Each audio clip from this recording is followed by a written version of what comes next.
Hello, everyone. This is Tim Sullivan of Japan Insight. Hope everyone's doing well dealing with the pandemic. And of course, we all know what's going on in the US right now. And as everyone knows, it's reverberating around the world. Like everyone, I'm very upset and distraught about this. This is very personal to me, not only because it's my home country, but I have a lot of loved ones who are African American, and as well as my own son, who is currently in New York. And so I'm worried. Um, and I thought I would take a little time to record these remarks. My apologies. I got the 12 noon bells going off here in Atami. But we can work our way through that. So I wanted to discuss this racism issue that's once again come to the fore in U.S. society and politics, and I'd like to really not come at it from an academic point of view. I'd like to come at it from a human standpoint and share a story of my personal transformation and how I kind of changed my thinking about it as I got older, more educated, and more mature. But it's worth starting from a baseline and describing a little bit of my background and where I came from. So I grew up in an all-white neighborhood on the north side of Chicago, and my parents were together. They never got divorced. My father was a hard-working guy. I'm from a family of 7 children, and my dad was he was a pipe fitter, and who worked his way up into project management. So he had a decent job, but we were by no stretch of the imagination rich by anyone's standards. And so nothing was, or at least I thought nothing was actually, given to me. And in fact, much was given to me, but it was invisible. And this is what I'll talk about in terms of my own personal evolution. I went to a Catholic school, and my brothers and sisters, most of them did as well. We didn't get an allowance. We were expected to work for everything we did. And I didn't leave the neighborhood until I was 17 years old, and I joined the Navy. And the rest is history. That's eventually how I made it to Japan. So kind of fast forward, if someone had said to me 15, 20 years ago that I had white privilege, it would have rubbed me the wrong way and would have actually made me pretty defensive, because my reaction would be, wait a minute, nobody gave me anything. I didn't come from this highfalutin family where I was born with a silver spoon in my mouth. And, and that one thing that speaks to is how using such an approach can push well-intentioned people into a corner, into a box, and they get defensive. And we'll get back to that in terms of the moral of this story today. But I started changing as I went to school and started educating myself. But the big turning point happened about 10 years ago. So at the time I was in Hawaii, and my second son made friends in high school with a black kid who became his best friend. They both studied dance together. They were b-boys. And through this association, we grew very close to my son's friend's family, of course, a black family. And these folks showed me nothing but love and kindness and joy. Never a hint of resentment toward me because I was white. It was a relationship because they showed me so much love. It inspired me to love them back, to the point where I felt like they were my own family, and all the kids, I felt like they were my sons.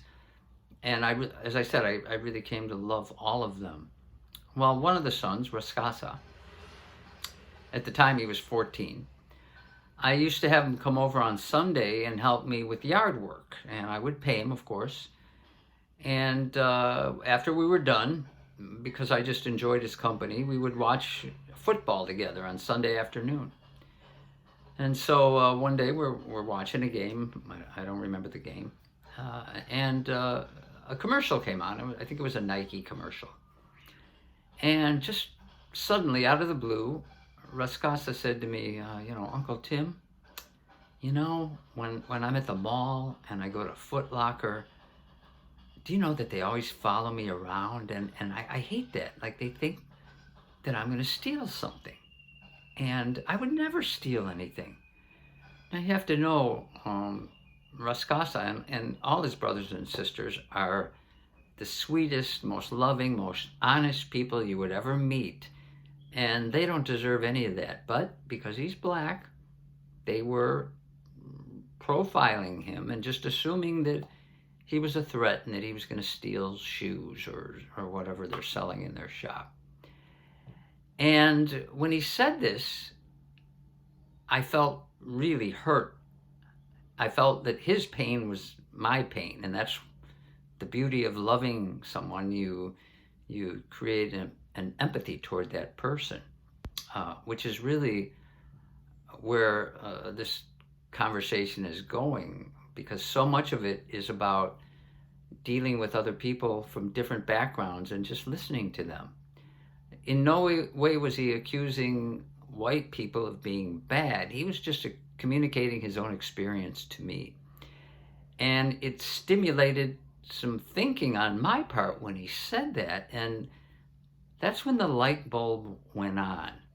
And that's when I realized that, unlike what I originally thought, in that, I thought no one had ever given me anything, I realized that much had been given to me.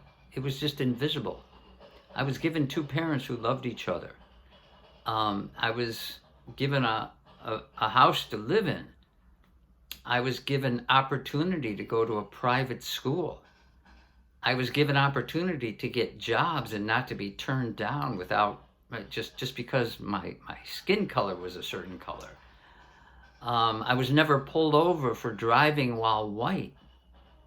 There were so many things that I was given and blessed with, but because I couldn't see them, I thought that they weren't there. It's kind of like a fish doesn't know what water is. Well, I didn't know what my own privilege was. And that experience really changed me.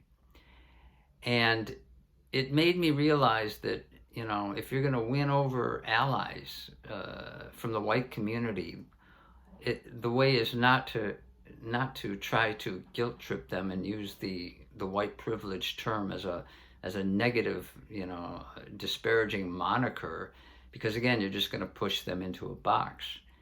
And on the flip side of that is, just because you can acknowledge and admit that you have white privilege doesn't mean you should feel guilty. If anything, in my case, I don't feel any guilt whatsoever. I feel love and compassion. I feel empathy. I feel that I want to reach out and help my friends. And again, it helps if you actually develop a genuine relationship with somebody, whether he's black or Asian or any, ethnicity or demographic. It's all about creating those relationships and listening to people and internalizing what they're saying. And the moral of this story is, this 14-year-old black kid helped me see my own privilege, not by trying to guilt trip me, but by just appealing to me and explaining his own experience. Okay.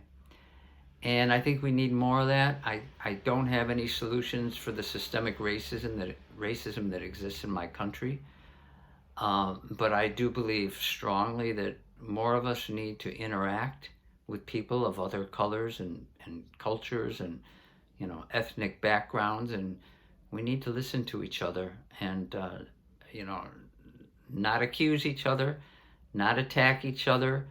It has to come from a place of love. And I hesitate to throw that word around, but I really believe it, and I've learned it firsthand. So that's today's insight. It kind of went longer than I normally like to go.